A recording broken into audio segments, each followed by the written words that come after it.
Hello students, this is question number 8 of NCERT.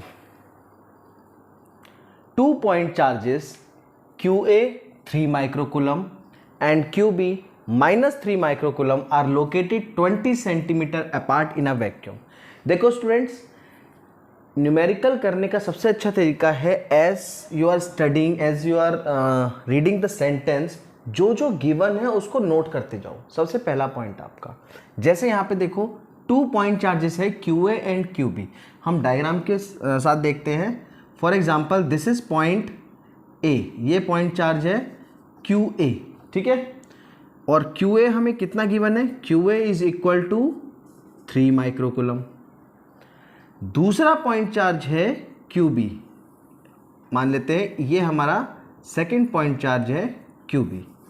This is QA और ये हमारा QB. QB हमें कितना गिवन है? मैग्नीट्यूड कितना है इसका?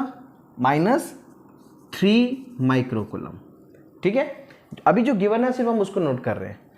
Are located 20 centimetre apart in the vacuum. 20 centimetre apart means यहाँ से लेके यहाँ तक की जो डिस्टेंस है डेट इज 20 सेंटीमीटर. तो हम यहाँ पे लिख सकते हैं R is equal to, R means यहाँ से यहाँ तक की डिस्टेंस, दोनों चार्जेस के बीच की डिस्टेंस 20 सेंटीमीटर. चलो, जैसा कि हमें दिख रहा है यूनिट्स, तो हमें यूनिट्स कन्वर्ट करनी पड़ेगी. एक कूलम में जैसे 1 माइक्रोकूलम को हम कन्वर्ट करते हैं तो इट इज़ 10⁻⁻6 कूलम. तो 3 माइक्रोकूलम को हम लिख सकते हैं 3 इंटू 10⁻⁻6 कूलम, ठीक है. QB -3, तो हम लिख सकते हैं -3 इंटू 10⁻⁻6 कूलम. अच्छा, 20 सेंटीमीटर है मतलब 0.2 मीटर. चलो, यूनिट्स तो हमने देख लिया. अब वो कह रहा है फर्स्ट पॉइंट जो हमें निकालना है A पार्ट. अभी हम A पार्ट कर रहे हैं. इस क्वेश्चन को मैंने 2 पार्ट में लिखा है, बुक में डायरेक्ट लिखा हुआ है, मैंने उसको A और B में डिवाइड कर दिया है. What is the electric field at the midpoint O of line AB? This is line AB. A से B तक ये हमारी लाइन है. What is the electric field at midpoint O? Means यहाँ पे हम midpoint ले लेते हैं O. अब इस midpoint पे, इस पॉइंट पे इलेक्ट्रिक फील्ड निकालनी है, ठीक है. ध्यान रहे इस पॉइंट पे, क्योंकि पॉइंट चार्ज है, दोनों पॉइंट चार्ज है, इलेक्ट्रिक फील्ड दोनों के रिस्पेक्ट में होगा. हमें नेट इलेक्ट्रिक फील्ड निकालनी पड़ेगी, ठीक है. चलिए देखेंगे अभी. At the mid point O of line AB joining the 2 charges, ठीक है. हमें O पॉइंट पे इलेक्ट्रिक फील्ड निकालनी है. चलिए करते हैं. सबसे पहले देखो, QA जो है वो पॉजिटिव चार्ज है और QB जो है वो नेगेटिव चार्ज है. कोई दिक्कत नहीं. This is the point where we have to find electric field. अब पहले QA के कारण इस पॉइंट पे इलेक्ट्रिक फील्ड निकाल लेते हैं, ठीक है. Electric field due to charge QA means मैं उसको EA लिख रहा हूँ इलेक्ट्रिक फील्ड, या E1 लिख लेते हैं. फर्स्ट चार्ज है A पे, इसे लिख लेते हैं E1. E1 मतलब इलेक्ट्रिक फील्ड. सेंटेंस में आप मैं यहाँ पे शो कर दो, electric field due to charge QA, that is EA is equal to, EA ही रहने देते हैं, ठीक है. अब देखो इलेक्ट्रिक फील्ड का फॉर्मूला, हाँ, E is equal to 1/4πε0 Q/r². याद होगा आपको, electric field due to point charge हमने डिराइव किया था थ्योरेटिकल पार्ट में, मैंने आपको थ्योरी पार्ट में पढ़ाया भी है. इलेक्ट्रिक फील्ड क्या होता है? Force per unit charge, that is F is force per unit charge. ये हो गया हमारा F/Q0. फोर्स का फॉर्मूला रखते थे, Q0 से Q0 कैंसिल हो जाता था, और हम ये यहाँ पे इलेक्ट्रिक फील्ड का फॉर्मूला डिराइव किया था ड्यू टू पॉइंट चार्ज. यही फॉर्मूला यहाँ पे यूज करेंगे. तो EA निकालते हैं पहले, दैट इज इक्वल टू 1/4πε0. अब देखो QA/R. अब देखो R चेंज हो गया. R जो हमने निकाला था 20 सेंटीमीटर, वो तो दोनों चार्जेस के बीच में था. अब हमें मिड पॉइंट पे निकालना है, तो यहां से यहां तक की डिस्टेंस हो जाएगी इसकी हाफ, यानी कि 10 सेंटीमीटर मीन्स 0.1 मीटर. तो ये हो जाएगा हमारा 0.1 का स्क्वायर, दैट इज R², ठीक है. चलो, ये हमारा E हो गया. अच्छा, QA की वैल्यू रख देते हैं यहीं पे.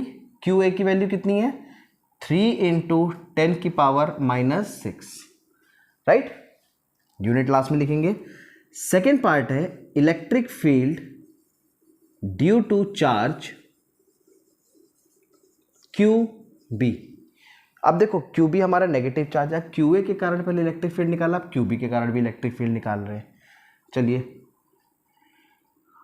ये हो जाएगा हमारा E B is equal to 1/4πε0 3 into 10 की पावर -6 डिवाइडेड बाय 0.1 का square.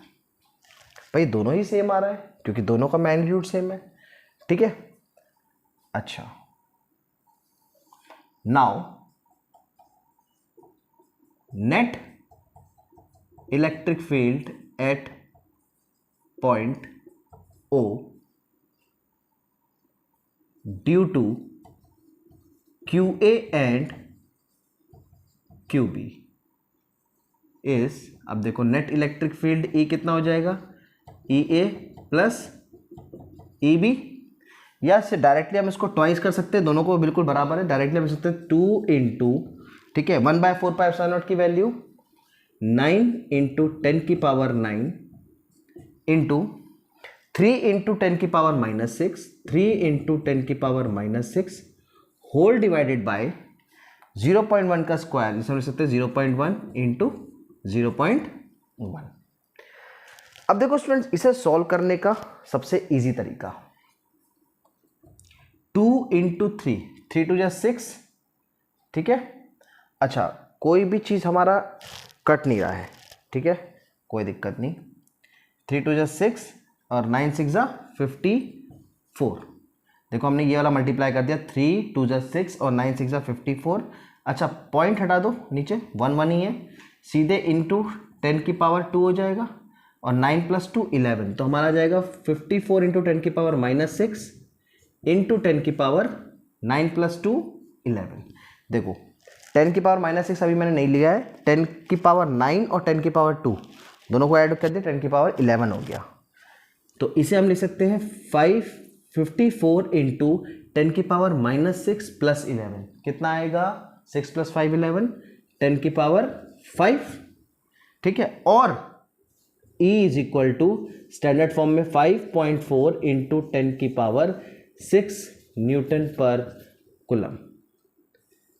This is our total electric field at point O, ठीक है। ये था स्टूडेंट्स हमारा फर्स्ट पार्ट, राइट। अभी इसमें एक पार्ट और है, उसे भी कर लेते हैं। चलिए अब देखो स्टूडेंट्स, सेकंड पार्ट हमारा बी पार्ट हम यहां पे करेंगे।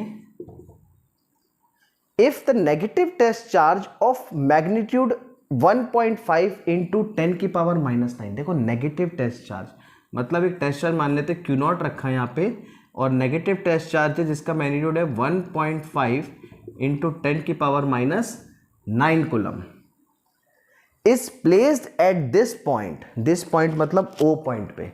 सेकेंड पार्ट में इस O पॉइंट पे एक नेगेटिव टेस्ट चार्ज Q0 रख दिया, ठीक है, negative. Find the force experienced by the test charge. अब इस पे फोर्स कितनी लगेगी, देखो अब एक तरीका है कि आप कूलम्स लॉ से निकालो, लेकिन उससे भी एक आसान तरीका, हम सीधे अपना शॉर्ट फॉर्मूला अपना अप्लाई करेंगे, क्योंकि हमारा मैग्नीट्यूड ऑफ इलेक्ट्रिक फील्ड निकल चुका है, Q0 है, डायरेक्टली हम अप्लाई करेंगे फोर्स एक्सपीरियंस्ड